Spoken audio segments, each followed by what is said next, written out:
নমস্কার নমস্কার বন্ধুরা। বন্ধুরা, আশা করি আপনারা সবাই ভালো আছেন। আপনাদের সবার ভালোবাসা নিয়ে আমরা চলে এসেছি সেই শাকিন শাড়িছড়ি নাটকের 32 থেকে 36 এপিসোড যেটা দেখছিলাম। আজ ইতিপূর্বে প্রায় আপনারা কালকে দেখেছেন যে আমাদের যে জাপান ডাক্তার সে কিন্তু মানসিকভাবে ভেঙে পড়েছে, এবং অপরদিকে এই যে মোগা সর্দার তাকে যে কি কারণে ডেকে পাঠিয়েছে সেটা আমরা কিন্তু জানি, কিন্তু মোগা সর্দার এখনো পর্যন্ত জানে না।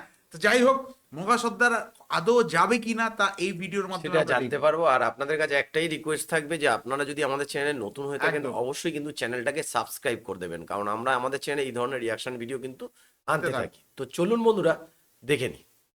দেখাই পাওয়া যায় না, বোনের কথা মনে থাকে না নাকি? কি যে কও দিদি, তোমার কথা মনে থাকবে না কি জন্য? অনেকদিন একটু ঝামেলার মধ্যে ছিলাম তো এদিকে আসা হয়নি। তো সকালবেলা উঠে চিন্তা করলাম আমার জীবনের সবচেয়ে শুভ খবরটা তোমাকে জানাই যাই। শুভ খবর কি বিয়ে শাদির? ঠিকই ধরেছে দিদি, আমার আর শেফারির বিয়ে প্রায় ফাইনাল। এই জন্য অবশ্য অনেকে মাথা ঘুরে রাস্তায় পড়েও যাচ্ছে। তা কবে বিয়ে? একেবারে জামার পাকাপাকি ডাক্তারের কথা হয়ে বলছে। গেছে? পাকাপাকি মানে কি, একেবারে গাছ পাকা। খালুজান তো একেবারে আমার গাছ কথা পাকা। দিয়ে দিয়েছে, তার বন্ধু বান্ধবরা মত দিয়ে দিয়েছে। এখন দিন তারিখ ঠিক হতে যতক্ষণ লাগে আর কি। বাহ, তাহলে তো খুবই ভালো। কিন্তু শেফালিসে শুনেছিলেন তোমার জন্য দরগায় মুরগি মানত করেছিল, তার মনের অবস্থা এখন কিরাম? তার মনের অবস্থা সবসময় ভালোই ছিল দিদি, মাঝে মধ্যে দুই একজন বাইরের লোক এসে তার মনের অবস্থাটা খারাপ জাপান করেছে। ডাক্তার বললাম না, এখন তারা রাস্তাঘাটে মাথা ঘুরে ঘুরে পড়তেছে। ইডা রাস্তায় মাথা ঘুরে পড়ে যাচ্ছে রন্ধু বিয়াই। তাকে নাম কয়ে আর গুরুত্ব বাড়াবার চাই না। তাও বিয়ে আইসেন, ভালো করেছেন। আপনার একটু দরকার ছিল। আমার বিয়ের জন্য আপনাকে একটা সুন্দর করে উপহার লিখে দেওয়া লাগবে। দিদি, তোমার মনে আছে তোমার আর হরিদার বিয়ের সময় সুন্দর একটা উপহার লিখেছিল? আমি নিজে গিয়ে মৈত্রী পেজ থেকে ছাপিয়ে এনেছিলাম। রঞ্জু বিয়াই, উপহারের কথা পরে শুনবো না। এদিক তো একটা ভেজাল বাইরে গেছে। ওই যে কাকুলি বিয়ান আছে না, সে তো দড়ি আর বিষের বোতল নিয়ে ঘুরতেছে আত্মহত্যা করার জন্য। ঘুরবেই তো, রুইতন কাকুলির সাথে ছলনা করবে আর কাকুলি আত্মহত্যা করবে না, তাই নেই? আমি তো তাকে ডাইরেক্ট অ্যাকশনের বুদ্ধিটা দিয়েছি। বাবুগিরি করার হইতেন না, কাকুলি আত্মহত্যা করুক, বাবুগিরি ছুটবে না। এ তুমি কি কও ভাই? কাকলি যদি সত্যি সত্যি কিছু একটা করে ফেলায়, তারপর রুইতনের উপর বাবুগিরি ছুটায় কি লাভ হবি? এই রঞ্জু ভাই, বর্দি ঠিকই কয়ে আছে। তুমি একটু কাকুলিক বুঝায় কও, সেজন্য পাগলামিটা না কর। বুঝতে পারি, তাহলে পরে তুমিও তোমার বন্ধু বোঝায় কও যে কাকুলির জন্য বিয়ে করে, দরকার হয় একদিনে 2 বিয়ে হবে। রাজি আছো কও? এই কথা বলেছে রনি। এই যে একটা শুনুন তো, আমার কাছে মনে কর সবচেয়ে ভালো বুদ্ধিটা পাওয়া যাবে। তোমার মনের আশা মনে হয় পূরণ হবে না কাকলি, কারণ তোমার সবচেয়ে ভালো বুদ্ধি দেওয়ার মতো মানসিকতা আমার নাই। তাই যেহেতু আমি ডাক্তার, তুমি রুগী, তোমাকে চিকিৎসা তো দেওয়াই লাগবে। কও কি হয়েছে? অসুখ বিসুখের কথা তো করছি না। এই যে দেখতেছেন না আমার হাতে এগুলো কি? কি দড়ি? তোমার হাতে দড়ি কে কাকলি? কাক বাজবে? বাঁধবে আমি পারলাম কই ডাক্তার? এই যে এটা হচ্ছে গলা দড়ি নেওয়ার জন্য, আর এই যে না এটা হচ্ছে বিশেষ শেষে। এখন আপনি কয়ে দেন আত্মহত্যা করলে কোনটা সুবিধা হবে, গলায় দড়ি নিলে না বিষ খালি? হঠাৎ কিসের জন্য আত্মহত্যা তোমার কাছে জরুরি হয়ে গেল কাকলি? সেটা অনেক বড় কাহিনী, আর এখন অত কথা কত ইচ্ছে করতেছে না, আর সেটা আপনার জানানো দরকার নাই। এখন খালি কয়ে দেন কোনটায় সুবিধা হবে নি। কোনটায় সুবিধা হবে আর কোনটায় অসুবিধা হবে সে কথা তো আমি তোমাকে কবের পারবো না কাকলি। তো একটা জিনিস কবের পারি, যে এই গলায় দড়ি দিয়ে ফাঁসি নিলি পরে জিভে বাইরে হয়ে থাকবে না, কিন্তু এই বিশেষ সে ঝামেলা নাই। আচ্ছা কাকলি, তোমার 2 হাতে তো 2টা রাস্তা, একটা রাস্তা তুমি আমাকে দিয়ে দাও না, তাহলে পরে 2জন 2 রাস্তায় চলে যাই। তাই তো, আপনার মনের অবস্থা তো আমার মতোই। কিন্তু না না ডাক্তার, আমি তোমাকে এসব দিতে পারবো না। তুমি আমাকে গার মধ্যে পরে এসব করলে আমার গার বদনাম হয়ে যাবে।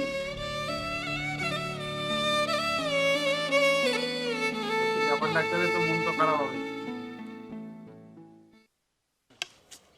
আচ্ছা পুতুল না কি নাম এটার, ও যে এখানে দাঁড়া করে গেল, ধরা আসার তো পড়বে নাম মনে নেই। করাম একটু ঝামেলা হয়েছে তো ঝামেলা হয়েছে, তার সাথে দেখা করার দরকারটা কি? দোস্ত। আর একটু খারাপ ও বিশেখালিতে গেছে। কষ্ট করে আলে ধরা পড়বে মনে মুখখান দেখে যাই। এ, তোমার প্রতিমার মুখ তুমি দেখো, আমি গেলাম। তারা।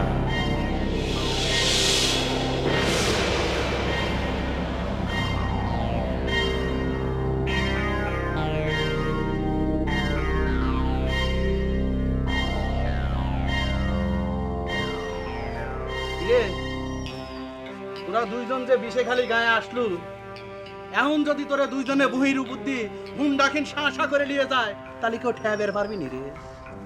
তোর কথা শুনে মনে হচ্ছে বিশেখালী তোর জমিদারি, আর বিশেখালী আজ নতুন এলাম। বাজে কথা কইস নে, যে পুরিনা কথা বাদ দে। সেদিন তোরে সারিসুরি গ্রামে আমি গেছিলাম, যাওয়ার পর তোরে সারিসুরি গ্রামের লোকজন আমার সাথে যে বিয়াদবি করছে,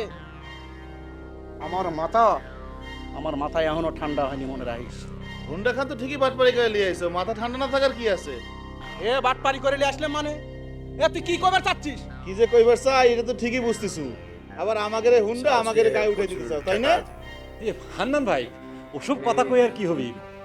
আমরা আইছিলাম ওই মন্ডল সাহেবের সঙ্গে ওই কাজ কাম নিয়ে বুদ্ধি পরামর্শ করবার জন্য। আপনিও চলেন, মন্ডল সাহেবের সঙ্গে কথাবার্তা কয়ে আসি। ঠিক আছে, চলে আগে মন্ডল সাহেবের কাছেই যায়, তারপর না হয় তো করে দুটো শাস্তা করবো না। এ আয় আচ্ছা চল। কথা কই আল্লাহ তো লাগে দাদু মকে দাদু তো আমাদের শিষ্যকে নিল না। না নিলে আমি কি করব ক? সে না তোমার বন্ধু মানুষ হয়, তা তুই কয়ে দিল তো হয়। কথা সে বলছে আমার কিন্তু কথা বলছে। শুনবি না রে দাদু। তাছাড়া সে নিজেই কাজকর্ম ছাড়ে দিছে, তোকে শিখাবে কি? যেটা আপনি তো মুরব্বী মানুষ, এই আবার নিয়ে আপনি কম তো এ সবাইকে বলে বেড়াচ্ছে। গলা দড়ি নিলি না বিষ পান করলি? কি অলক্ষণ কথা কইস মা, এইসব নিয়ে কেন যাচ্ছ? ছেলে কিছু বলবে দেখ।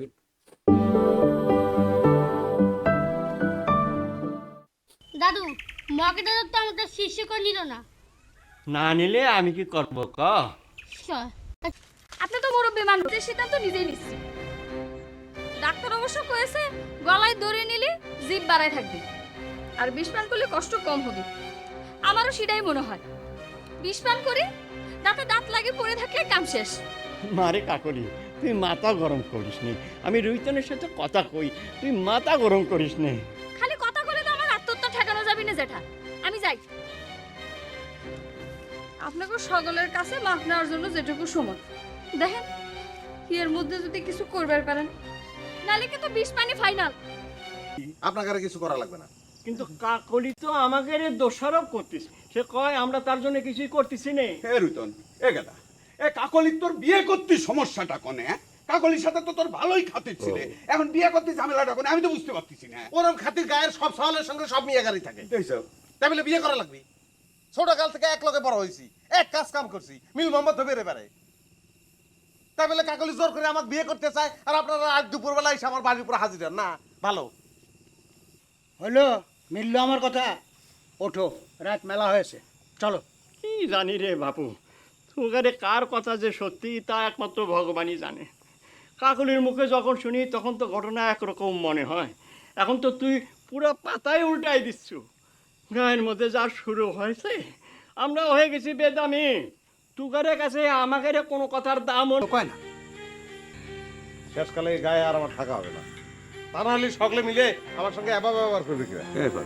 এ গেদা, এ তুই আমাকে ভুল বুঝতেছিস কে? তো গাও ছাড়া করার জন্য তো আমরা এখানে আসি নাই। শোনে বাবা রিতন, তোরা বন্ধু বান্ধব সমবয়স্ক মানুষ, কথাবার্তা কয়া মিটমাট করে রাখিস।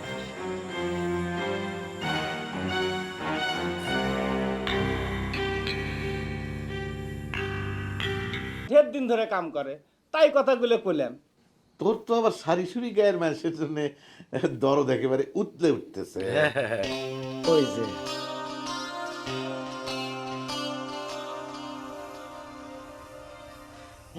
হাই উতাসা রাগারাগি করে কি লাভ কাকলি? আল্লাহর উপর ছেড়ে দাও, আল্লাহ যা করে ভালোর জন্যই করে। অযথা মানুষের উপর রাগ করে নিজের জীবন শেষ করবো কে কাকলি? নিজের জীবন শেষ করার ইচ্ছে তো ত্যাগ করেছি রে শেফালি।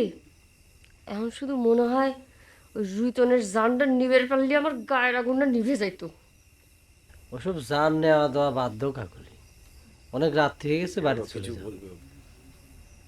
মানুষ মানুষের ভালোবাসা নিয়ে যে এইরকম তামাশা করবার পারে আমি জীবনেও কল্পনা করি নাই।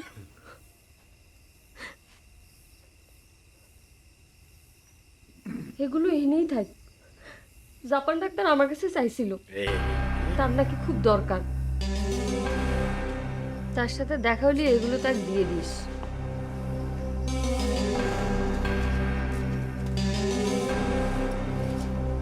এগুলো আমারও কামে লাগবে। খেলা ঘুরে গেছে।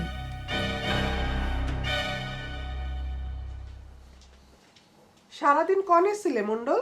এই রে সারাদিনের হিসেব নেওয়ার দরকার নেই, কি মতলব নিয়ে আসছো সেটা কর।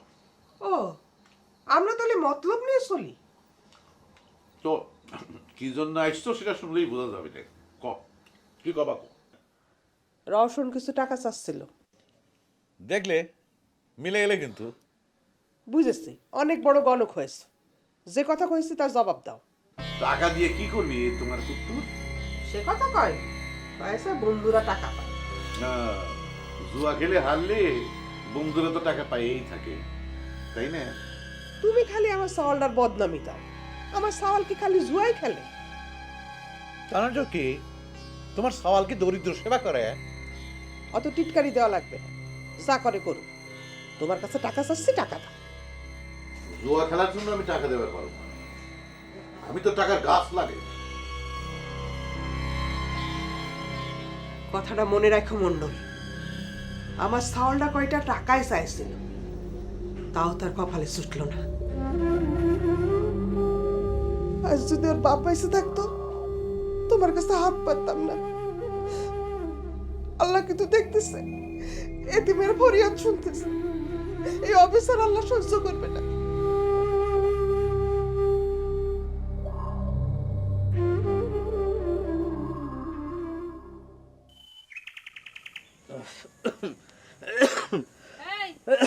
শুনিস কি রাইতের ঘটনার কি করা হলো?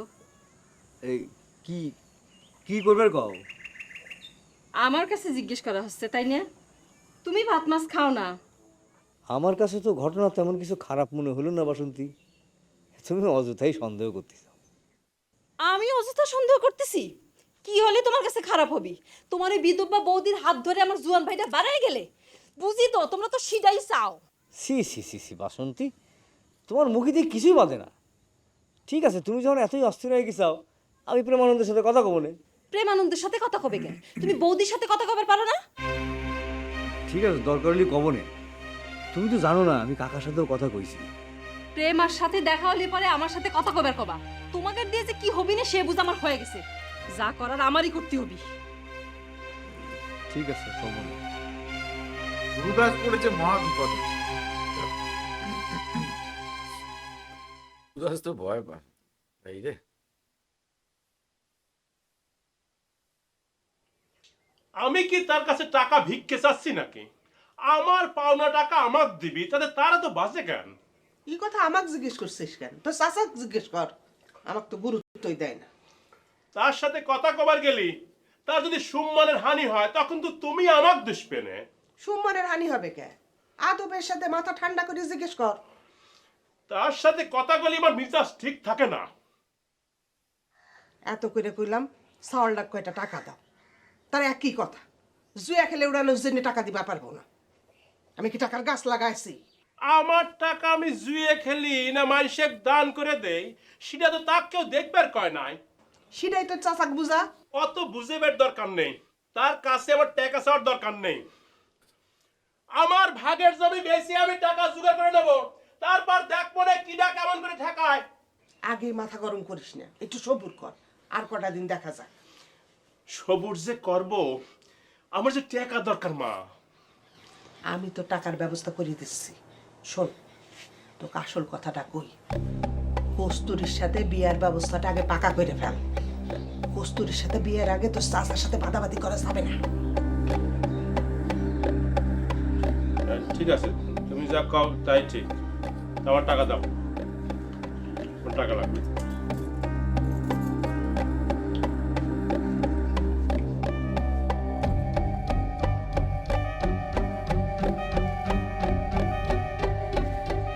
আরো দাও।